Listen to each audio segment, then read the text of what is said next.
नमस्कार दोस्तों स्वागत है आप सबका आपका अपना यूट्यूब चैनल सूरज शाहदेव में। मैं हूं सूरज शाहदेव। दोस्तों आज हम इस वीडियो के माध्यम से चर्चा करने वाले हैं आजसू पार्टी की केंद्रीय अध्यक्ष श्री सुदेश महतो जी के द्वारा बाघमुंडी विधानसभा में चुनाव में विधिवत रूप से कूदना और उसकी शुभारंभ करना। जी हाँ दोस्तों, आज आजसू पार्टी के केंद्रीय अध्यक्ष श्री सुदेश महतो जी, रामचंद्र सहीस जी, हरिलाल महतो जी और पार्टी के उम्मीदवार आशुतोष महतो जी के द्वारा बाघमुंडी विधानसभा क्षेत्र के झाता टाँड़ नामक एक गांव में एक कार्यकर्ता भाजपा एवं आजसू दोनों को मिलाकर एक कार्यकर्ता सम्मेलन का आयोजन वहां किया गया और उस कार्यकर्ता सम्मेलन को संबोधित करते हुए श्री सुदेश महतो ने उपस्थित तमाम 278 बूथों के कार्यकर्ताओं में एक जोश भरने का काम किया है। और मुझे लगता है कि 278 बूथ के जो कार्यकर्ता आज वहाँ पर जमा थे, जो विभिन्न गांवों के पंचायत के प्रखंडों से आए हुए थे, ये आज के कार्यक्रम सुदेश महतो रामचंद्र सहीस जी को सुनने के बाद अपने अंदर एक नई ऊर्जा, नया जोश लेकर के वहाँ से वो अपने गांव और बूथों में जाएंगे और जोर शोर के साथ पार्टी के उम्मीदवार श्री आशुतोष महतो जी को जिताने के लिए एड़ी चोटी की मेहनत करेंगे। आज सुदेश महतो जी ने वहाँ जो बातें की दोस्तों, हम उसकी मोटी मोटी बातों को जानने की कोशिश करेंगे कि उन्होंने आखिर क्या कहा, उसका मायने क्या है। सबसे पहले सुदेश महतो ने वहाँ काम कर रहे अपने प्रभारियों की बहुत तारीफ़ की, अपने कार्यकर्ताओं की उन्होंने तारीफ़ किया और कहा कि ये पार्टी के सैनिक कई दिनों से इस क्षेत्र में लगे हुए हैं और पार्टी की जीत को सुनिश्चित करने के लिए लगातार गांव-गांव, घर-घर वो जा रहे हैं। सबसे पहले उनको मैं धन्यवाद देना चाहता हूँ, उनको धन्यवाद दें, उनके प्रति आभार व्यक्त किया।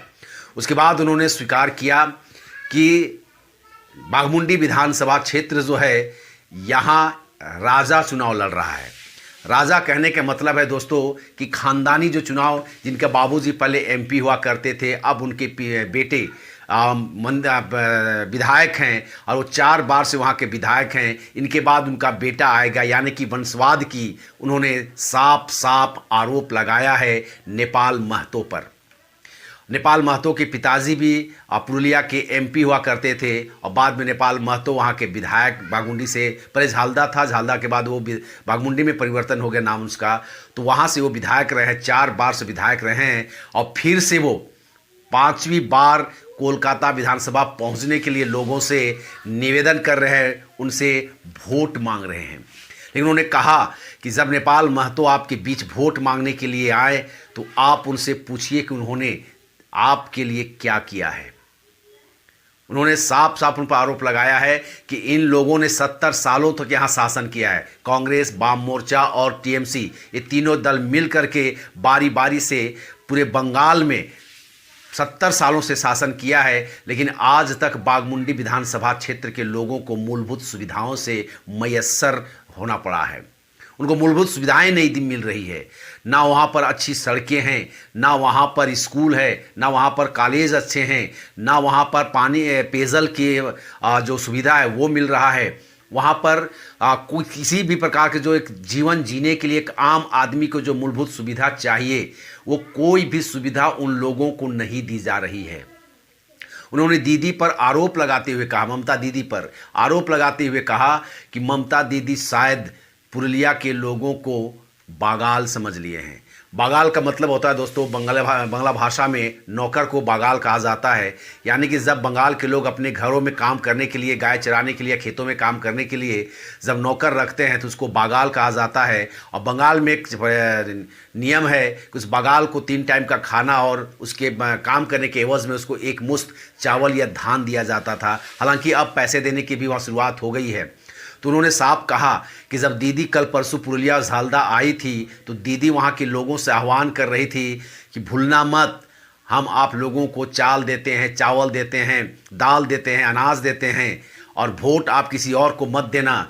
ये भूलना मत कि ममता बनर्जी जब आपको चावल दाल देता है तो वोट भी ममता बनर्जी को जाना चाहिए। मातारा माँ बहन सब आप लोग याद रखिएगा कि वोट आपको देना है तृणमूल छाप पर, यानी जो पत्ता छाप, जोड़ा पत्ता है, उस छाप पर उन्होंने वोट देने के लिए आह्वान किया और अपने हाथ को मजबूत करने के लिए।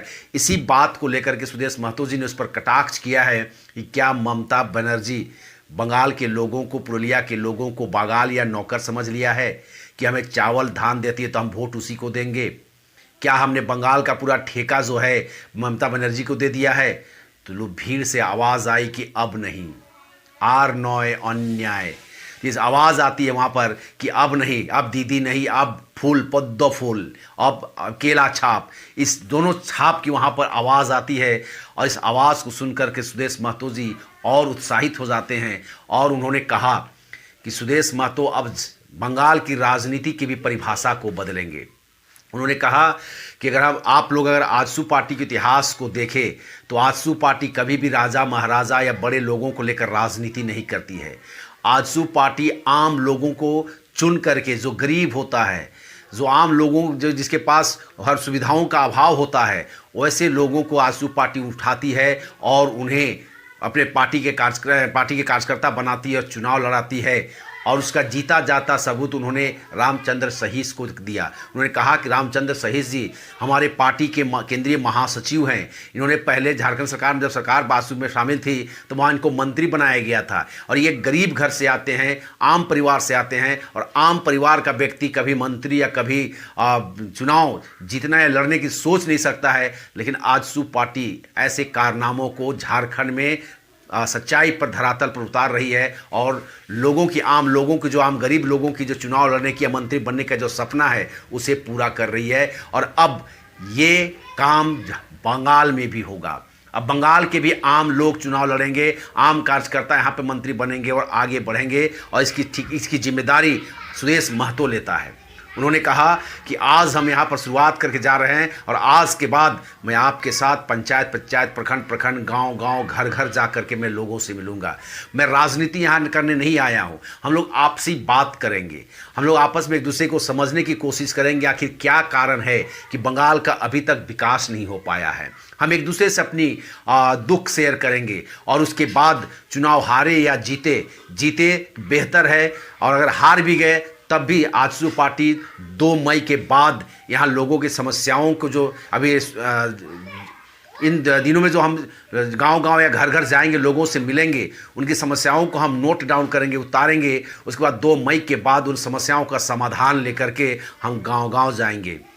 उन्होंने ममता बनर्जी पर कहा कि ममता बनर्जी जब कहती है कि नल से पानी देंगे, तो उन्होंने कहा कि यह नल से जो पानी पहुंचाने की 2022 तक की जो योजना है वो प्रधानमंत्री की योजना है। जो आवास दिए जाते हैं वो कोई राज्य सरकार की नहीं होती है, वो केंद्र सरकार की योजना है और केंद्र सरकार सबको आवास देती है। अभी प्रधानमंत्री ग्रामीण सड़क योजना भी केंद्र सरकार की, यानी कि भाजपा सरकार की देन है, जो यहाँ पर सड़कें बन रही है। उन्होंने कहा कि ममता बनर्जी के कारण, अपने अड़ियल रवैये के कारण बंगाल का विकास अवरुद्ध हुआ है। उन्होंने ममता बनर्जी पर आरोप लगाया कि एक राजनेता जब वो मंत्री बनता है या मुख्यमंत्री बनता है या राजनीति करता है, उसे मृदुभाषी होना चाहिए, उन्हें कर्कश नहीं होना चाहिए। लेकिन वर्तमान टीएमसी की जो नेता है, जो मुख्यमंत्री है, वो काफ़ी कर्कश है, वो अड़ियल है, अडिग है, घमंडी है। एक प्रकार से वो घमंडी के सेंस में उन्होंने कहा कि ऐसे राजनेताओं को नहीं होना चाहिए। उन्होंने कहा कि अपने अड़ियल रवैये के कारण और जिद के कारण केंद्र सरकार से जो योजनाएं बंगाल में आती और लोगों को फ़ायदा होता, उन योजनाओं को ममता बनर्जी यहाँ पर आने नहीं दी। उन्होंने कहा कि गरीब लोगों को 5 लाख तक की मेडिकल सुविधा दी जाती है, यानी कि किसी भी व्यक्ति को अगर कोई प्रॉब्लम हो जाए, कैंसर हो जाए, भगवान न करे कैंसर हो जाए, किसी को लंग्स ट्रांसप्लांट का प्रॉब्लम आ जाए, किसी को कुछ और प्रॉब्लम हो जाए, जहाँ पर बहुत ज़्यादा खर्च होता है, तो गरीब आदमी पैसा की कमी के कारण दम तोड़ देता, अपना इलाज नहीं करा पाता है। उसी दुख को देखते हुए प्रधानमंत्री श्री नरेंद्र दामोदर दास मोदी जी ने लोगों के लिए एक आयुष्मान भारत का योजना लाई थी, जिसके तहत किसी भी गरीब को 5 लाख तक की जो मेडिकल सुविधा है वो मुफ्त में दी जाती। लेकिन ममता बनर्जी ने इस योजना को बंगाल में आने नहीं दिया और बंगाल के लाखों लोगों को इस कार्यक्रम से मरहूम रखा, लोगों को मरने के लिए छोड़ दिया है। उन्होंने कहा कि गैस योजना, जो फ्री में गैस दी जाती है, उसे भी कहीं ना कहीं ममता बनर्जी ने अवरुद्ध करने का काम किया। उन्होंने कहा कि किसानों को जो साल में 6,000 रुपया का मुआवजा दिया जाता है, ममता बनर्जी ने उस योजनाओं को भी यहाँ पर आने नहीं दिया है। यानी कि कहीं ना कहीं ममता बनर्जी केंद्र सरकार की बहुत सारी योजनाओं को बंगाल आने नहीं दी है और बंगाल में केंद्र सरकार की हज़ारों करोड़ रुपया जो यहाँ पर आता, उसे रोक दी है। यानी कहीं ना कहीं आम लोगों के लिए आता वो पैसा को आने नहीं दी ममता बनर्जी। ममता बनर्जी को तूफान के लिए अगर पैसा खर्च करने के लिए दिया गया तो ममता बनर्जी उस पैसे को आनन फानन में जहां तहां खर्च कर दिए, तुष्टीकरण के लिए उन्होंने उस पैसा को खर्च कर दिया है। अब इसका जवाब बंगाल की जनता को देना पड़ेगा। उन्होंने लोगों को शपथ भी दिलाया दोस्तों कि इस बार बाघमुंडी के विधानसभा के क्षेत्र लोग आजसू पार्टी के लिए काम करेंगे और अपना वोट आजसू पार्टी के उम्मीदवार आशुतोष महतो जी को केला छाप पर डालेंगे। और ये इसी बात को लेकर के, इन बातों को लेकर के वो गांव-गांव या घर-घर लोगों तक जाएंगे और संदेश को फैलाएंगे और लोगों को आह्वान करेंगे कि आजसू पार्टी का वहाँ पर जो उम्मीदवार है उसको विजयी बनाएं और भारी मतों से उनको विजयी बना करके कलकत्ता भेजें, ताकि इस बार बंगाल में ममता बनर्जी का सत्ता को उखाड़ फेंकने में भाजपा सफल हो और भाजपा की सरकार बने और पूरे देश में और पूरे राज्य में आजसू के साथ मिलकर के यहाँ पर एक मजबूत सरकार हो और पूरे बंगाल का विकास हो। इन सब बातों को लेकर के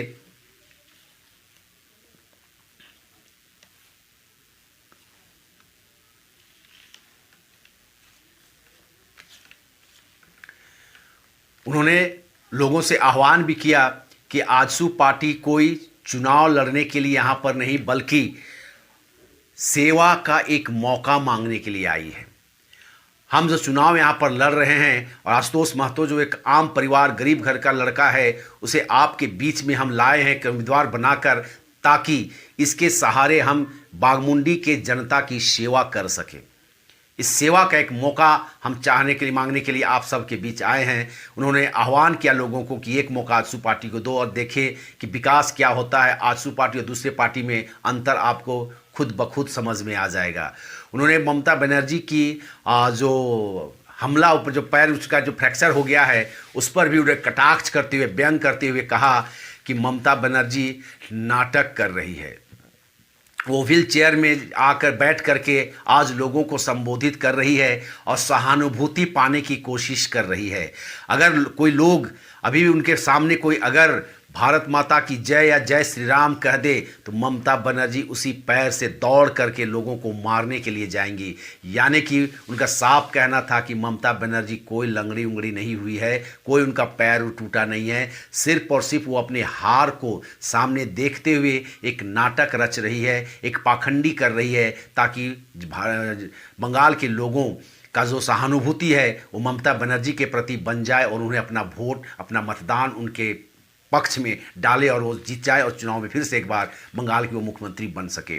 लेकिन उन्होंने कहा कि अब बंगाल में ऐसा नहीं होने वाला है। बंगाल के लोग राजनीति बचपन से ही कर सीख जाते हैं। उन्होंने कहा कि दूसरे जगहों में जहां लोग राजनीति 5 साल में एक बार करते हैं जब चुनाव आता है तब, लेकिन बंगाल में तो राजनीति 12 महीने होता है और बच्चा जन्म लेने के साथ ही यहाँ पर राजनीति के गुर और उसके कायदे सीख जाता है। इसलिए अब ममता बनर्जी यहाँ पर बंगाल के लोगों को बेवकूफ़ नहीं बना पाएगी। अब यहाँ पर कमल छाप का जो निशान है पूरे राज्य में फैलने वाला है और भाजपा भारी बहुमतों से जीतकर सरकार बनाने वाली है और सरकार में इस बार बाघमुंडी विधानसभा का भी प्रतिनिधित्व होगा। अगर आप सब अपने उम्मीदवार आशुतोष महतो जी को भारी मतों से जिताएंगे तो यह भी सरकार में भागीदारी होगा, इनका भी भागीदारी होगा और कहीं ना कहीं अगर ये मंत्री बनेंगे तो उनका विकास के जो काम है, जो इनके फंड है वो बाघमुंडी तक पहुंच पाएगा।